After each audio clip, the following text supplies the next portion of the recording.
오늘은 이사야서 15장의 말씀을 중심으로 내가 땀 흘려 얻은 것보다 하나님이 덤으로 주시는 게 훨씬 좋더라라고 하는 제목의 말씀을 전하고자 합니다. 오늘은 본문을 통해서 몇 가지를 말씀드리기 원합니다.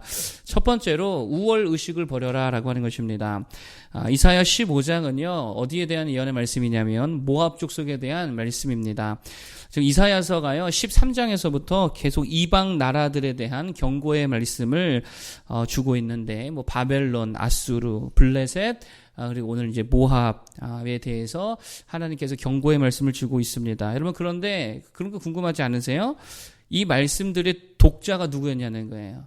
바벨론에 대한 경고다 하면 그 바벨론에게 갔습니까? 아수르에 대한 경고다 그럼 아수르 사람들이 그거 들었습니까? 오늘 모압에 대한 경고 모압 사람들이 그거 들었냐라고 하는 게 그렇지 않죠. 들은 사람은 누구예요? 이 유다 백성이에요. 유다 백성이 독자였다라고 하는 유다 백성들이 이 말씀 들었다라고 하는 거죠. 자, 그러면 유다 백성들에게 이 나라들에 대한 말씀을 주시는 목적이 뭐냐는 거예요. 왜 유다 백성들에게 다른 나라 이야기를 들려주고 있느냐라고 하는 것입니다. 몇 가지가 뭐 있을 수 있겠지만 그 중에 첫 번째로 말씀드리기 원하는 게 뭐냐면 그 우월의식을 버리라는 거예요. 이방 나라들에 대해서 가지고 있었던 유다 민족들이 우월의식이 있었거든요. 그거 버리라는 거예요. 유다 백성들이 가진 우월의식이 뭡니까? 이런 거죠. 우리는 하나님의 택한 백성인데 우리는 하나님의 언약한 나라인데 우리에게는 율법이 있고 제사가 있고 예루살렘 성전이 있는데 이런 우월감이 유다에게 있었다라고 하는 것입니다. 그런데 이사야서를 통해서 주시는 메시지는 그거 다 버리라는 거예요. 무슨 말입니까? 너희나 이방 나라들이나 다 똑같더라는 거예요. 다 똑같은 죄인이라는 거예요. 여러분 잘 보세요. 이사야가 계속 말하는 게 뭐죠? 이스라엘도 망한다. 남유다도 망한다. 그리고 바벨론도 망하고 아수르도 망하고 블레셋이고 모압이고 뭐 다메섹이고 다 망한다는 거예요. 죄로 인해서 너희들 다 하나님께 벌 받는다. 그거 지금 말하고 있잖아요. 그 속에 담긴 메시지가 뭡니까? 너희들 다 똑같다는 거예요. 그러므로 뭐 버려라? 우월의식, 우월감 버리라는 것이죠. 여러분 우리도 마찬가지입니다. 우리가 세상에 대해서 착각할 수 있는 게 있습니다. 그게 뭐냐면 세상은 되게 더럽고 추하고 악하고 우리는 깨끗해. 이거 착각이라는 거죠. 여러분 정말 우리가 그렇냐라고 하는 게 우리만 정말 깨끗합니까? 과연 그렇습니까? 세상만 더럽고 우리만 되게 깨끗하고 클린하냐라고 하는 거예요. 세상만 악하고 우리는 선하냐라고 하는 거예요. 그렇지 않다라고 하는 것이죠. 여러분 그래서 로마서를 통해서 사도 바울이 이야기하는 게 뭡니까? 의인은 없나니 하나도 없느니라. 우리는 나으냐? 결코 그럴 수 없느니라. 유대인이나 헬라인이나 다 죄 가운데 있다고 이미 우리가 선언했느니라. 이게 사도 바울의 이야기잖아요. 무슨 말입니까? 그러니 우월의식 갖지 말라는 거지요. 교회 안에서도 마찬가지라는 것입니다. 무슨 일을 많이 하건 헌금을 많이 하건 무슨 직분에 있건 간에 어떻다는 거예요. 우리는 다 똑같다는 거예요. 별 차이 없다는 거예요. 뭘 좀 더 했다고 뭐 더 깨끗하고 더 거룩하고 그런 게 절대로 아니라는 것입니다. 여러분 그래도 오늘 모인 우리들은 새벽 예배자들이잖아요. 새벽 예배자들 이 시대에. 그런데 이게 우리에 대한 우월감이 되어서는 안 된다는 거예요. 다 똑같은 거죠. 바리새인이 왜 망했습니까? 그 우월감 때문에 특권의식 때문에 망했잖아요. 왜 중세교회가 왜 망했지요? 중세교회가 망한 이유 다른 거 아닙니다. 교황, 추기경, 뭐 주교, 사제, 부제 이런 계급 만들어 놓고 거기에 우월의식, 특권의식 더해가지고 그런 사회를 만들어 놓으니까 망하게 되더라라고 하는 거예요. 우월의식을 다 버릴 수 있는 모두가 되기를 바라겠습니다. 자 그럼 두 번째 메시지가 뭐냐? 그러면 이스라엘의 구별됨이 어디 있냐라고 하는 다 똑같은데 그렇다라고 한다면 이스라엘의 구별됨이 어디에 있느냐라고 하는 것입니다. 다른 거 아닙니다. 하나님의 은혜에 있는 줄로 믿습니다.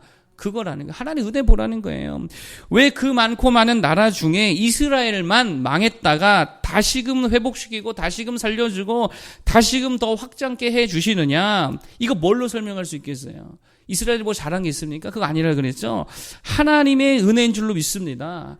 그러니까 이사야 글을 읽은 유대인들에게 주는 메시지가 뭐예요? 뭐 보라는 거예요? 너희의 우월성이 아니고 하나님의 은혜를 보라는 거예요. 그게 메시지죠. 어제도 보았던 이사야 14장 1절에 그랬잖아요. 하나님께서 이스라엘을 내가 다시 택하겠다. 내가 이스라엘을 다시 택하겠다. 이 말이 무슨 말이라고 했어요? 이스라엘을 내가 또 역시나 그들을 택하겠다라고 하는 의미라고 그랬잖아요. 여러분 잘 보세요. 하나님께서 처음 이스라엘을 택한 것도 은혜죠. 그잖아요. 이것도 은혜였습니다. 그러나 그리고 나서 역시나 다시금 이스라엘을 택하신 것도 하나님의 은혜다라고 하는 거예요. 여러분 이스라엘에게 택함 받을 만한 이유가 전혀 없었습니다. 그러니 그 은혜를 붙들고 살라라고 하는 거죠. 그 은혜에 감사하며 살라는 거죠. 여러분 우리들도 마찬가지죠. 우리가 세상과 다른 게 뭐예요? 더 깨끗해요? 아니죠. 더 도덕적이에요? 아니죠. 뭐 더 정의롭습니까? 아니죠. 우리라고 뭐 돈 안 좋아해요? 안 좋아하는 척은 해도 다 좋아하잖아요. 돈 좋아하고 뭐 사람 좋아하고 뭐 다 똑같지 않습니까? 여러분 제가 종종 이렇게 말하는 게 있습니다. 죄 짓는 사람들 너무 욕하지 말라고. 가만히 보면 우리가 죄 안 짓는 이유가 있어요. 그게 뭐냐면 죄 지을 능력이 안 돼서 못 지을 때가 되게 많아요. 세습할 재산이 없어가지고 세습을 못하는 거지. 똑같은 상황 되면 여러분 생각해 보세요. 누구 주고 싶어요? 다 자식들 주고 싶은 마음이죠. 그 부모 마음이 다 똑같은 거 아니겠습니까? 큰 공사가 있다. 내가 근데 그 공사 계약을 누구에게 줄 수 있는 권한이 있다. 누구 주고 싶어요? 내 지인들 주고 싶잖아요. 내 뭐 친인척들 주고 싶잖아요. 다 똑같다는 거예요. 그런데 세상과 우리가 다른 게 있습니다. 그게 뭐가 다릅니까? 우리에게 뭐가 있어요? 하나님의 은혜가 있잖아요. 십자가의 은혜가 있잖아요.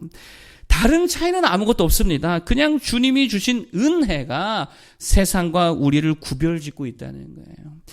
여러분 우리가 믿음이 있어서 믿습니까? 제가 이거 너무 잘 알거든요. 제가 중학교 때 고등학교 때 믿고 싶은데도 안 믿어지더라고요. 진짜 믿고 싶은데도 안 믿어져요. 미치고 팔짝 뛰는 노릇이죠.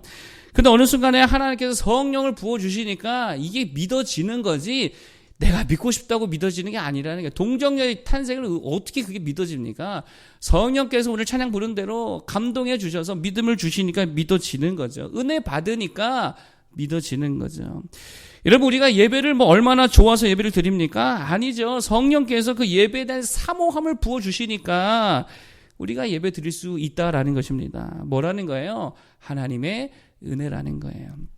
다윗과 사울 늘 이야기하지만 솔직히 보면 차이가 뭐 있습니까? 둘 다 엄청 사람 죽이고 둘 다 엄청 여자 좋아하고 뭐 그렇잖아요. 근데 뭔 차이가 있습니까? 한 사람에게는 은혜가 있고 한 사람에게는 그 은혜가 없었다라고 하는 그냥 그 차이입니다. 실력, 외모, 열정, 끈기 뭐 그런 걸로 차이가 나는 게 아니라는 거예요. 은혜가 있냐 없냐 그 차이라는 것입니다. 여러분 우월감에 충만하지 말고 진짜 십자가의 은혜로 하나님의 은혜로만 충만한 우리가 모두 되기를 바라겠습니다. 자, 그럼 마지막 세 번째 은혜로 충만하다는 표시가 뭐냐는 거예요. 우리가 은혜로 충만하다는 그 표시가 뭐냐? 다른 거 아닙니다. 뭐 이런 것 같아요. 내가 판단하고 내가 다 행동하고 내가 뭘 할 수 있다고 생각하고 살아가냐 아니냐 그거 보면 알 수 있다는 거예요. 교회도 내가 전도해서 내가 부흥시켜야 되는데 그러면 이거 은혜로 사는 게 아니죠. 애들도 내가 잘 키워야 되는데 맨날 그러고 있으면 그거 아니라는 거죠. 나라도 내가 잘 투표해야 되는데 그거 아니라는 거예요. 결혼도 내가 잘해야 되는데 맨날 내가 그거 은혜로 사는 인생 아니라는 거예요. 여러분 잘 보세요. 다윗이 압살롬의 난때 피난 가는데 시므이가 쫓아오면서 돌 던지며 다윗을 엄청 비난하고 욕했잖아요. 이때의 다윗이 어떻게 했습니까? 내가 왕인데 이러고 내가 했으면 어떻게 해요? 잡아다가 죽여버리죠. 그런데 뭐라 그래요? 아니다. 하나님이 저를 통해 말하게 하시면 아니겠느냐. 내버려둬라. 하나님께 맡기잖아요. 은혜로 살아간다라고 하는 거예요. 다윗이 왕이 되기 전에 사울에게 쫓기다가 사울을 잡아 죽일 기회가 2번 있었습니다. 그때의 다윗이 어떻게 합니까? 그냥 살려주죠. 그렇죠. 기회가 왔음에도 불구하고 그냥 살려줍니다. 왜요? 내가 다 하려고 하지 않았다는 거예요. 하나님이 기름 부어주셨는데 하나님의 때가 있겠지. 하나님께서 해주시겠지. 하나님께서 일해주시겠지. 그 은혜에 그냥 내버려 두더라라고 하는 거예요. 아브라함도 마찬가지입니다. 아브라함이 롯을 구하기 위해서요. 그돌라오멜과 그 연합군과 전투하고 승리를 쟁취하고 돌아오는 길에 소돔 왕이 아브라함에게 와서 승리를 했으니까 전리품은 다 가져가시오. 사람은 내가 나에게 주고 모든 물품을 다 가져가십시오. 그랬더니 아브라함이 뭐라 그래요? 아니라고. 나 하나도 갖지 않겠다고. 내가 너로 인해 치부했다라고는 말을 듣지 못하겠다고. 나 하나도 가져가지 못하겠다. 그게 무슨 말이에요? 나 너 아니어도 하나님이 약속해 주셨다고. 하나님이 부어주시면 그 은혜로 말미암아 부유해질 수 있다고. 그 하나님의 은혜를 붙들고 나아가더라라고 하는 것입니다. 여러분, 이 시대가 가지고 있는 강박이 있습니다. 그게 뭐냐면 뭐 그런 거예요. 기회를 붙들어라. 자꾸 그래서 기회를 못 붙들면요 망할 것처럼 이야기합니다. 뭐 인생의 최대 기회가 3번 정도 오는데 뭐 이런 이야기 하면서요. 그 기회를 잡아야 된다. 뭐 이렇게 이야기해요. 여러분, 그래서 기회 붙들려면 안간힘을 쓰지요. 그런데 인생의 기회가 3번이라고 그 누가 그럽니까? 그 누가 그래요? 제가 볼 때 마귀가 그런 것 같은데. 마귀가 그런 것 같아요. 여보, 우리 하나님 뭐라 그래요? 예수 안에 있으면 기회가 3번이다 무한대다. 예수 안에 있으면 기회는 무한대라는 거예요, 여러분. 속지 마십시오. 그러니 좀 기회 날리면 어때요? 그렇지 않습니까? 입시든 결혼이든 취업이든 그 뭐 기회 한두 번 날리면 어떠냐는 거. 1, 2년 늦어지면 뭐 안 되냐는 거예요. 애들 교육 좀 못하면 어때요? 하나님께서 내가 못한 거 대신 채워줄 수 있는 거지. 다윗이 사울 안 죽여서 왕이 못 되었습니까? 그 기회 놓쳐가지고 왕이 안 되었어요? 아니잖아요. 됐잖아요. 아브라함이 그 전리품 포기해서 거지 되었습니까? 아니요. 하나님이 부어주시니까 더 부자 되잖아요. 여러분, 꼭 그 여자, 그 남자 아니면 안 돼요? 그거 아니죠. 야곱이 선택한 라헬. 어떻게 됐죠? 금방 죽어버렸어요. 근데 하나님이 덤으로 주신 레아가 끝까지 야곱 곁에 남아가지고 믿음의 어머니가 되어서 유다 낳고 유다가 나중에 예수님의 조상 되잖아요. 여러분 보세요. 그냥 내가 다 결정하고 내가 다 선택하고 내가 다 하는 게 좋은 게 아니라 하나님이 은혜로 주시는 게 훨씬 더 좋다라고 하는 것입니다. 그러니 내가 하려 하지 말고 뭐 붙들고 살자고요? 하나님의 은혜를 붙들고 살아갈 수 있기를 바랍니다. 그게 우리가 세상과 구별된 삶의 모습이다라고 하는 거예요. 기억하십시오. 은혜로 주시는 것이 훨씬 더 좋다라고 하는 것입니다. 오늘 3가지를 말씀드렸습니다. 첫 번째로 우월의식을 버려라. 우리나 세상이나 사실 똑같다 그랬죠. 다 죄인이고요. 다 더럽고요. 그렇습니다. 그렇기 때문에 우월의식, 특권의식 그거 가지고 살면 그게 우리를 망하게 한다라고 하는 거예요. 바리새인이 그랬고 로마 카톨릭이 그랬다 그랬죠. 그럼 두 번째로 세상과 교회의 다른 게 뭐냐. 세상과 우리의 구별됨이 뭐냐. 뭐라 그랬어요? 하나님의 은혜가 있다 그랬잖아요. 하나님의 은혜가 우리에게 부어진 줄로 믿습니다. 그 은혜가 우리를 거룩하게 하는 거고 그 은혜가 우리를 강력하게 하는 거고 그 은혜가 세상과 우리를 다르게 하더라라고 하는 것입니다. 그러니 은혜 붙들어야 될 줄로 믿습니다. 3번째, 그럼 은혜 붙든 자가 자에게 나타나는 표지가 뭐냐? 내가 하려고 하지 않더라라고 하는 거죠. 내가 다 선택하고 내가 다 결정하고 내가 다 하려 하지 않는 거, 내가 획득한 기회보다 하나님이 그냥 은혜로 주신 것들이 훨씬 더 좋고 귀한 줄 아는 인생, 그런 인생들 되기를 바라겠습니다. 너무 강박적으로 막 그렇게 기회 붙들려고 살지 말고 그냥 은혜 붙들기 바랍니다. 주님 은혜 안에 있으면 기회는 얼마나 있다고요? 무한대. 우리 모두에게 그런 기회가 있는 줄로 믿습니다. 그 은혜 붙들고 그 기회 붙들고 살아갈 수 있는 모두가 되기를 바라겠습니다. 기도하겠습니다.